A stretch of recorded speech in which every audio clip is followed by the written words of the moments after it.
Hello, listeners, and welcome to another episode of eCommerce. Really excited about this episode today.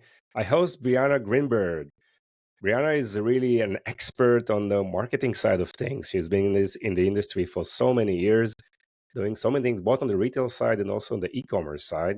She's currently the VP of Marketing of Stratia Skincare, a company that is really interesting that I would like to learn more about it. So, Brianna, welcome to the show. How are you? I'm so good. It's such a pleasure to be here with you today. I'm so happy that we're able to schedule this because I know you have a lot of things to share, and our listeners love marketing and all the innovation around marketing and learning what's working, and specifically what's not working in marketing is really Sure. important. I mean, we are in an era of experimentation. We try so many things. We try to probably kill them fast and try to learn if they're working. So people are looking for case studies, looking for some nice stories. And I know you did a lot in marketing. So maybe a good start will be just to give us some background about yourself. And you can start from whenever you feel is relevant. Yeah. So I've been in the beauty industry for the last decade. I've done everything from I've worked for Hinkle, which is I'm in Los Angeles, but in North America, second largest beauty company outside of L'Oreal. I've also done a lot of startups, everything from Tony and Guy to celebrity brands. And then before that, I was doing digital. I was one of the very first social media managers. I was at an agency where I was doing a lot of comedians, so all the top comedians of the day, a lot of hotels, Hmm. restaurants, in a time where social media was also website building, design, email marketing. We didn't have Klaviyo and all the fancy tools that we had now. Everything was really um, from the ground up by scratch and doing a lot of paid there as well. So I've had an interesting career journey, but definitely love beauty and that's where I intend to stay. Nice. So why you're so passionate about marketing? Yeah. So at a very young age, probably when I was about 15 and a half in America, that's where you can get your work permit. You have to have your high school sign off on it. But I loved working retail. I was at a big company out here, like a surf brand called Pac Sun.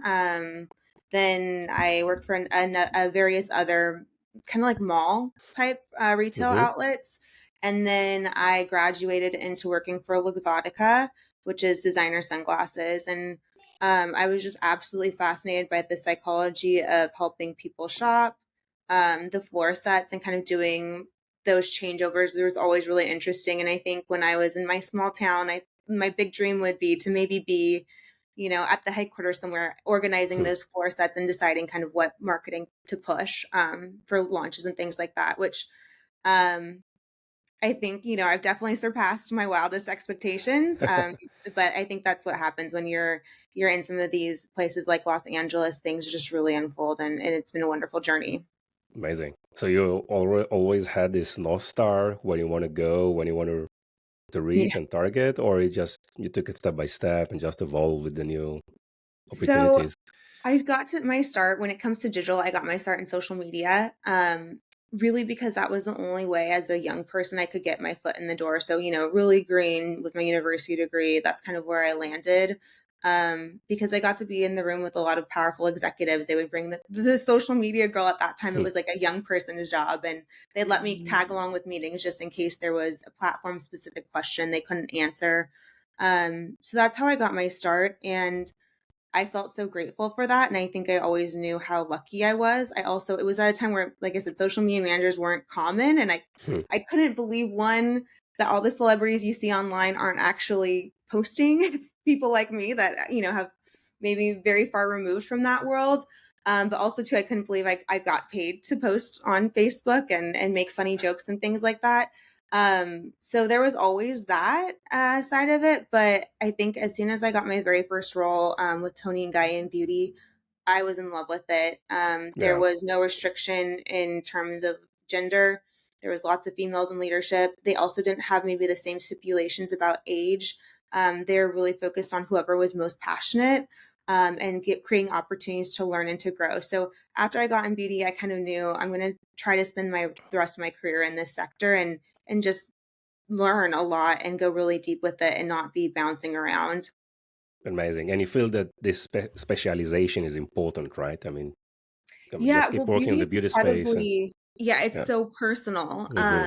I think interesting enough, I spent the majority of my early career in professional hair.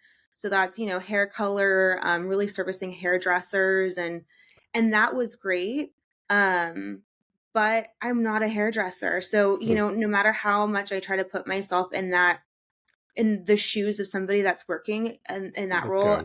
I don't have the background, the technical background. And so that's the only thing that I almost didn't feel like I could be as authentic as I wanted to be. I much preferred to play with the consumer, like the hair care lines that these brands had, and they'd be in Ulta and kind of selling in new product launches and all of that was very exciting. And then I had the opportunity to color cosmetics, which is probably my one of my most favorite things because there's so Hmm. much creativity. You can create new looks. It's very freeing. And then now I'm in skincare. My mom was a single mom and a genetic engineer, so I always kind of had this love and respect for science in the back of my mind. So when I had the opportunity to work for Ali Reed, the founder of Stratia, who is first and foremost a formulator and really cares about the science, I knew that it would be the perfect fit. Wow, interesting. So you mentioned you started as a social media manager. I Yeah. guess back then it was probably just Facebook and Twitter, maybe, It was right? primarily Facebook and Twitter, and I Yeah. remember one of my first weeks of the job, we tested the very first tool. It was the precursor to like a Hootsuite where you Hmm. could schedule the post, and it was like our whole world had changed. Wow. I was used to staying up to like midnight on Sunday nights to like swap out creative for primarily comedy clubs and things like that that had rotating talent. So I gotten to see the evolution of it all.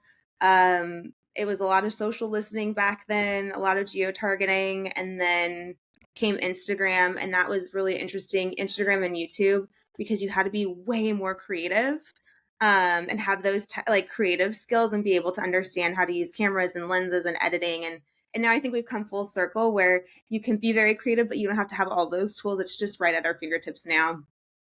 So many things has changed, right? How do you see the evolution, during the last 15 Ah, years in digital media?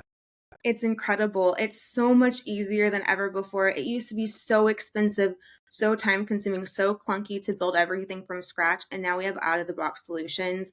I think back to my earliest days, and Shopify was brand new, and it was almost like what you would do for like the C-list client, like the one that they didn't have a big budget and you just needed to get a merch store up quick. It was definitely not the go-to. A go-to would be a custom build or, being on a platform like Magento. I think Volusion, there were so many back then. I mean, I guess, even WordPress had a little bit more of a lift than Shopify does now. Yeah. So it's been an incredible experience. The other thing was there wasn't like the retention tools for email. We had when I was working at my agency, we had to build our own email service. So and it was all manual, and I was having to custom code things. So the ability to drag and drop and segment and all the wonderful tools we get today are nothing short of extraordinary. There's been so much innovation in the last years. But it seems that there are so many communities out there, like different markets. You have the YouTube community and the Instagram and Facebook and Twitter, and then you have TikTok and TikTok Shop, and obviously the marketplaces and the other affiliate partners and publishers. How do you manage such a vast array of channels and opportunities out there? Yeah, well, it's fun because the work is never over. So that's always very exciting. You never know what's around the corner. But the most interesting thing that I've seen personally is yes, there's lots of platforms, but one, they linger much longer than expected. So platforms that you think are over and dying end up staying much potentially longer and Hmm. acquiring the little guys along the way. But also, it's the same principle. So, yes, we had YouTube, 15 years ago, but those practices of being on camera and filming really gave way to a lot of the video content we now have been producing for 10 years on Instagram. Other things like I think about like Periscope, and that was such a huge innovation at the time. Live streaming, like social live streaming, and granted, Periscope is no longer in existence. However, those principles really inform TikTok lives and a lot of the video commerce platforms that exist now. Yeah, sure. I mean, video is definitely important for your industry, right? It's Incredibly important, yeah. especially for I'd say especially for color cosmetics and skincare because those are things you really want to touch and feel and swatch in a way that you might not need to do that with like a shampoo. Like a shampoo, you need to take it home and try it yourself. It doesn't matter if you're Yes. seeing it in store or online. However, just trying to replicate the most fun part of my job is getting to try to replicate in a digital space what you'd experience in the real world. Like if you were walking into a beauty retailer and seeing how close we can get to giving the customer all the information as if they're right there with us. Yes. It seems that obviously a skincare product like Stradia skincare product has the right pricing. You can show like immediate transformation, right? So it's something you can definitely see on a mobile phone. It's really impactful, and the way to work with video, I guess, is very, very important in the way you do things in marketing. And during our prep call, you mentioned something that I think resonated a lot, and I like it a lot. That today there is more room to be scrappy, right? Yes, So what do it you mean doesn't by take that? yeah, it doesn't take these huge teams. I mean, I still hear it a lot, but people are paying 50, 60,000 or more to agencies just to keep their website up Wow. every month. And I mean, that's just not we just don't have to do that anymore. No. It's also everything's a lot quicker. And then as long as you have like a passionate team that is always kind of pushing themselves and they're open and optimistic and hopeful, I feel like there's just so much innovation so quickly. Whereas if you're maybe not as motivated, that can be such a burden when it comes to ecom teams. Just trying to propel people to continue to innovate because things change really fast. Even platforms that were best in class, I'd say like 2020, in terms of like tools like loyalty reviews, all that subscriptions, even those are some of them are outdated and there's better, more agile opportunities now. So revisiting that annually, I think is super important. But Yeah, yeah, there's just so much more room to get out there. The barrier to entry is much lower than it's ever been. exactly. I totally agree. And we see a lot of brands are moving to fractional everything almost, right? Probably trying to focus more on the core business, a lot of focus on operational excellence and profitability. And also, probably the marketing role has changed. With a lot of fractional CMOs out there providing variety of services. What's your definition today for marketing? What's your main job, you think? Hmm. I think it's sales actually. I think it's driving that total revenue because at the end of Yeah. the day, any CEO can say whatever they want, but when it comes to the end of the day, they just want to know if they're making a greater amount of sales or at least attracting a new customer, and they Mhm. really look to marketing to do that. Yes. Is it mostly on the acquisition side? It's on the retention side? How do you see the relationship between those two? Yeah, I think every business is different. The good thing about beauty, specifically skincare, is there's a lot of customer loyalty. It's such a personal product, and when people kind of find Mhm. what they love, they typically come back. And also, Allie has made incredible formulas, so people I think are always pleasantly surprised that they're efficacious and they feel nice at a lower price point. So retention is definitely not such a big deal for skincare the way it is a very big deal for color cosmetics because I think people Mhm. are doing a lot more experimenting in that realm, especially in terms of like lip and eye and things and cheek now. Maybe there's a lot more retention and there might be a lot more loyalty in foundation, but just the way that there's loyalty in foundation, there's definitely loyalty in skincare. So we typically don't have any concerns in terms of like repeat purchase. It's always that new customer acquisition, finding ways to kind of get outside our realm and our sphere and meet a new customer and just introduce them to the brand. And I would say that probably goes for every skincare brand, unless, they've been around forever and they're in every major retailer and you just kind of grew up hearing about them. Mhm. Mhm. What are your thoughts in terms of messaging? I mean, there is obviously two sides of the spectrum, right? The features and the benefits, and probably some of the other side of the spectrum, the values, and probably trying to understand the language of the consumers and how they speak about your product and about your brand. How do you approach messaging? How do you interact with these, um, with messaging content that you need to develop, whether it's a new product or whether it's a new campaign that you're trying to develop? Yeah, well, it's actually really different at Stradia than any other place I've ever Hmm. been. So I'll tell you kind of what we're doing right now. So Stradia was founded by Allie. She just really enjoyed scientific research and she was making her own skincare. She had a background in chemistry, because she couldn't really understand from the Inky list, from the ingredients, what levels things were at. And she wasn't just seeing the research reflected in the product she was finding. So she was making it for herself. It's like baking a batch of cookies. She couldn't just make one or two bottles. She'd have to make a batch.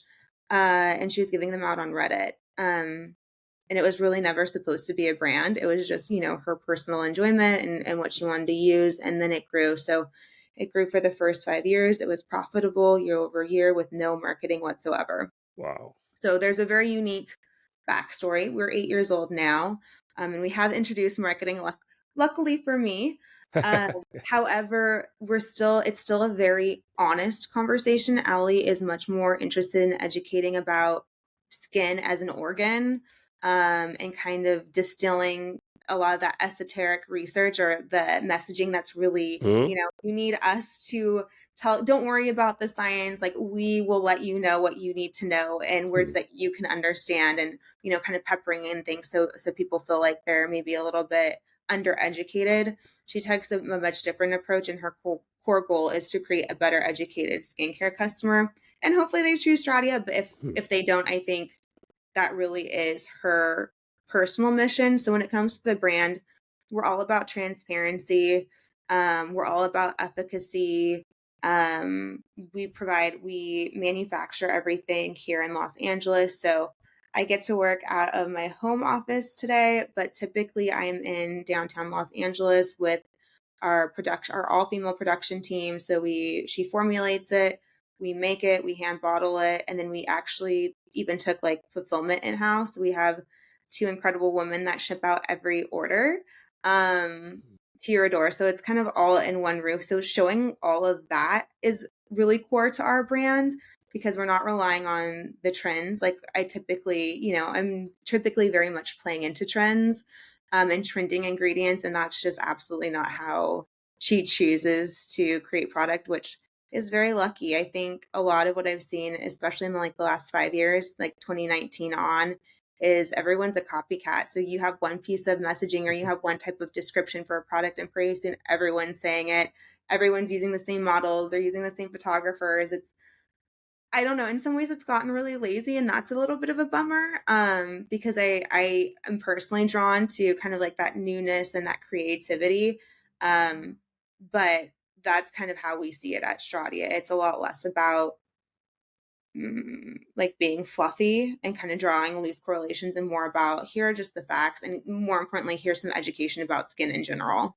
Yes, yes. I really like what you said about the factory, and you go out there and you talk to the people, and that's that probably is a great marketing asset that you can use from this episode, by the Yeah, way, because I mean, I think I love a lot the new trend that is now evolving, not UGC, but EGC, right? Employee generated content. And if you're a brand that you can talk about like the employees themselves, they can share what they do, and you can show what the company is actually doing and how it's operating.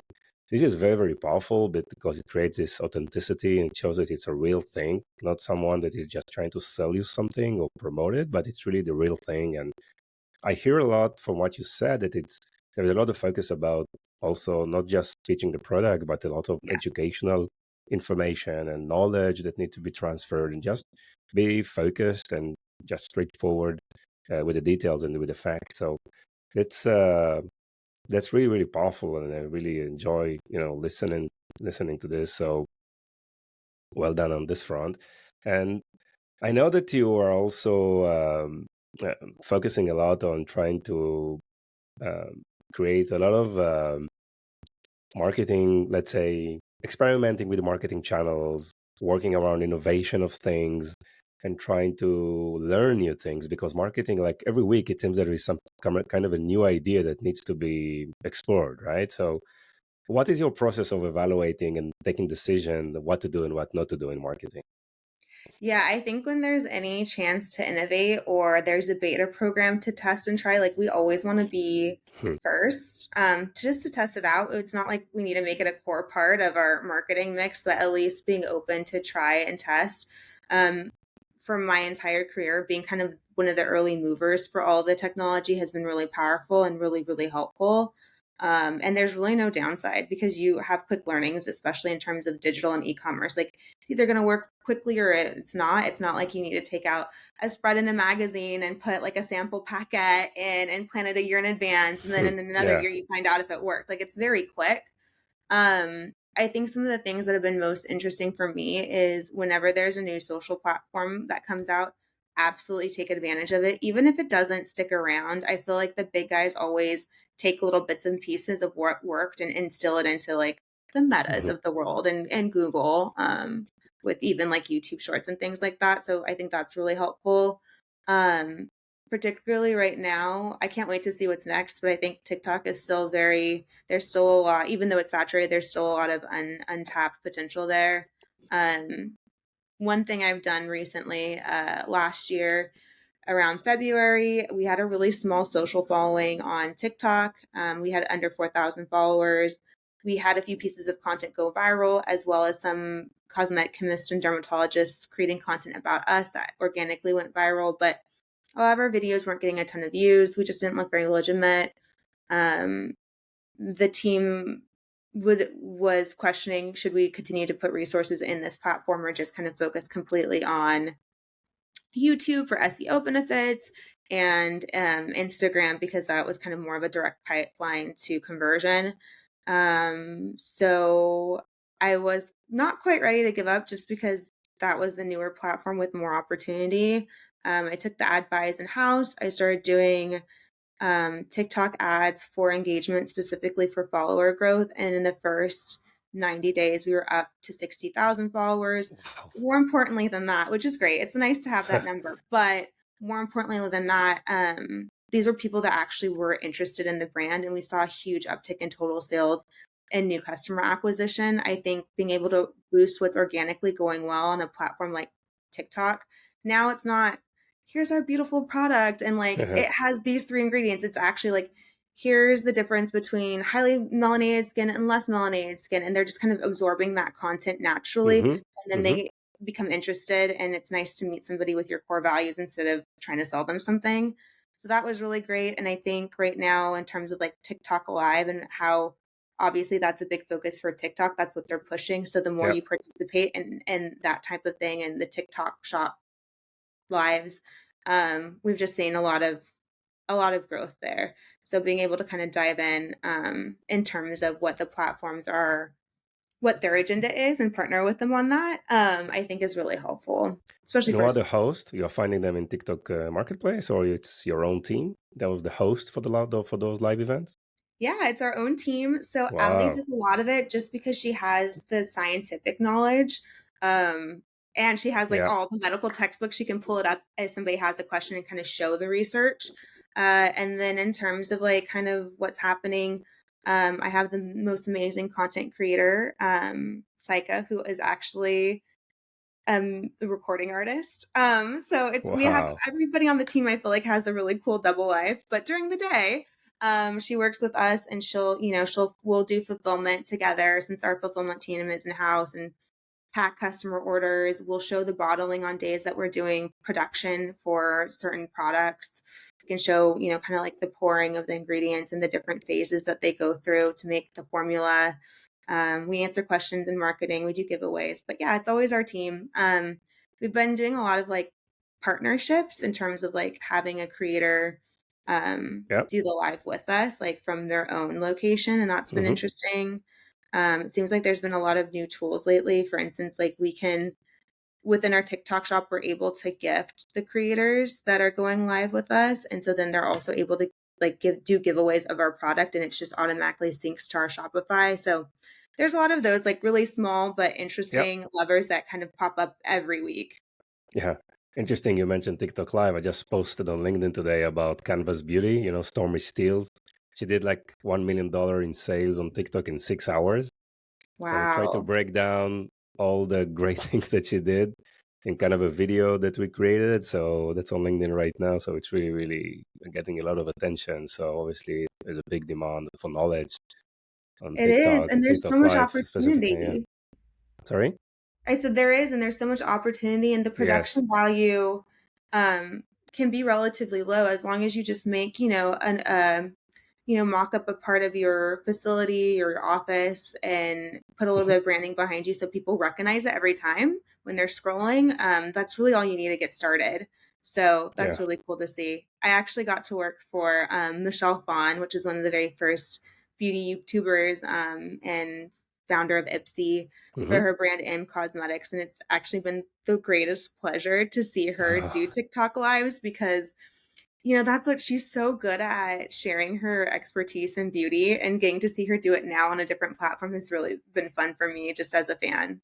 exactly. And you mentioned Ali's doing the live events mostly, and like this is the most powerful thing that you can get, right? The founder or the brand owner is actually pushing the knowledge and like the founder-led content or the founder-led growth type of strategy, which is very, very powerful and authentic, and it resonates perfectly with shoppers and consumers versus trying to find a host or someone to give them some training, and it doesn't work that well on live events specifically when he doesn't know to answer all the questions or to respond in real time, so the performance actually drops quite dramatically. So anything that is founder-led growth or executive-led growth is in terms of live events is very, very powerful. This is what we see also from our platform in any given event. So it's very good. And Brianna, you worked on startups and also on corporates.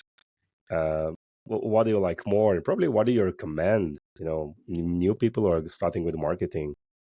Yeah, I mean, it depends on what you want your career trajectory to be. I was at Tony and Guy, and I had the opportunity to go to Pravana, it was a very vivid hair care brand. It was the Hmm. most followed on Instagram hair brand of the day. So it was very on trend. Um, and I would have never gone if I hadn't known that Hinkle was acquiring them, and I wanted to be with, Schwarzkopf and Alterna and Kenra and all these big players under one roof and have that corporate experience. And I was so Hmm. excited about it. And it was great. I happened to have my daughter while I was there. And she's 6 now. So that was a beautiful experience and a very well oiled machine. And there was a lot of cool things that I was able to learn in terms of I'd say like more of like the financials and all the spreadsheet things that aren't Yeah. necessarily related to like data analytics. More of that financial side was really interesting. And there was a lot of really great training. Like the training was unparalleled. I've never experienced anything like the trainers that they would bring in for every topic under the sun, from presentations to leadership to project management. That was such a delight. But at the end of the day, when you're at a really big company, you really have to move into a role where you're focused and specialized. And for me, when I was there, I had the incredible opportunity. I was the advocate for North America. And I got to do, I was kind of one of the core ecom members, and I was going to be traveling a lot more to Germany and things like that. And it was so Hmm. exciting, but I also knew that if I didn't keep that retail piece and that traditional marketing piece, that I wouldn't probably ever get where I wanted to go in Hmm. terms of my career growth trajectory. So, though it was amazing, and if you want to be specialized, absolutely go corporate. But I think for me, wanting to be in either a high growth position or having some a greater expertise in a knowledge space, I think startups, there's nothing that compares. I mean, the training, the knowledge that you get, even the passion of getting to be with the founder every day. The coolest thing I've realized about my founder, Ali, right now, our founder and CEO, is I've worked with so many celebrities, and I've worked with tons of like mega influencers, and these are people creating content day in and day out, and like, they're so used to being on camera, but when it comes to talking about something branded, there's so much that, people will need. They'll need hair and makeup and a stylist, and they need to be prepped, and there's nerves, and Hmm. they're so concerned. They've kind of grown up in that spotlight that, to make sure that everything is just right. Whereas Allie, she's a chemist and she's just really excited about skin. So for her to do a live, all I have to say is, "Hey, Allie, are you free today?" And she's like on it, and it's so authentic, and she's so joyful because she's not having to second guess the way you would be if you grew up as an actress from childhood to Yeah. adulthood, or some of these other things. So there's lots of different reasons to choose each category, but I'd say definitely if you're potentially if you're younger and you want to have like high growth, go with a startup. However, a lot of companies want to see that corporate experience. So it's nice Nice. to have a Yeah. mix. I mean, you have great assets with Ali is just happy to do all this marketing for you, right? She's the best. I mean, Yeah. she makes my job so easy. Exactly. But for her, Yeah. it's not marketing. She's like, I don't believe in marketing. So right now I'm Yeah. like, we're just a Okay. megaphone for the facts. Like we're just a megaphone for the science. We're reaching a new audience with the facts. It's not marketing. It's not gimmicks. It's just reaching that audience. So yeah, Yeah. she's really So cool. we don't need the titles. Marketing says it's just happy employees, VP of happiness or whatever, right? So that's Yeah, that will be better, I guess. Great, 100%. Brianna. Yeah, I mean, let's talk work-life balance. I'm really Yeah. interested, and I will talk a lot with my guests about what they do outside of work. I'd love to learn more also from you. Yeah. Well, I'll be honest. Until, I got married and had a child, I was obsessed with work. There was weekends where I didn't step outside. I was just kind of Hmm. working, and it was because that's what I enjoyed. But now I do have a daughter. I have a 6-year-old, so I have to put away my work and spend time with her and carve out that time. So I feel like that's been the best thing, that even though it's so much more responsibility and I have a lot less personal time, I feel like my time is more meaningful and I have a much Yes. fuller life now. So that's been great. And my daughter and I, we rescue bunnies. So right now we have 6 bunnies. Wow. I feel like people are always, they get euthanized a lot. So we are always getting new bunnies, but right now we have 6. And I think that that kind of has been maybe in lieu of a hobby. It's like that forced moment of serenity. It's super Hmm. fun. They eat all of our vegetables and fruits if I can't quite finish them in time. So having that daily moment of seeing them so happy and feeding them, and they're just such sweet pets. Nice. I think has also been really good in terms of like stress management. What about you? Oh, what about me? I do a lot of things. So I'm into mountain biking. So I've been doing this for the last 15 years. Wow. So I tried at least 2 or 3 times a week to find the right time for that. It's very close to my home and like 15, 20 minutes to go cycle for a couple of hours. I'm also a certified Qigong teacher. I don't know if you heard about Qigong. Wow. Yeah, which is a form Martial of Tai arts, Chi. right? It's a form like Tai Chi is part of Qigong. It's a Okay. Chinese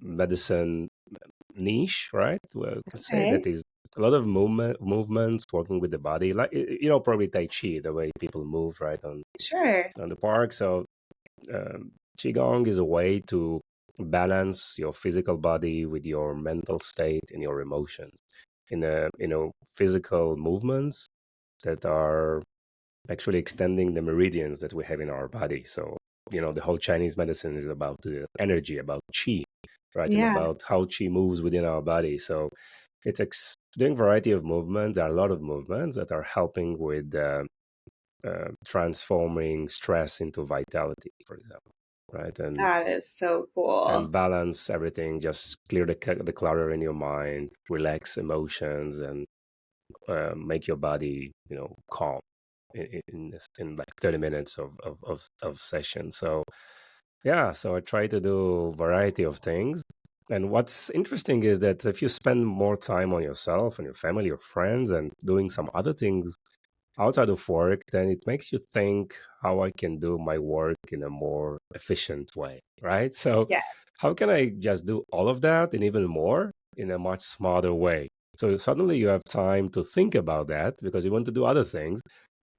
And what I found that I become much more efficient, spending more time doing other things and not neglecting anything on the work side of things. So that's the true benefits of this whole process, for me. Absolutely. Yeah. I think maybe Gen Z is better at having hobbies, but I kind of came up during the recession. It was millennial hustle culture. So Hmm. we didn't really have money to do anything except Yeah. work. Yeah. And it was something that, it was not the norm.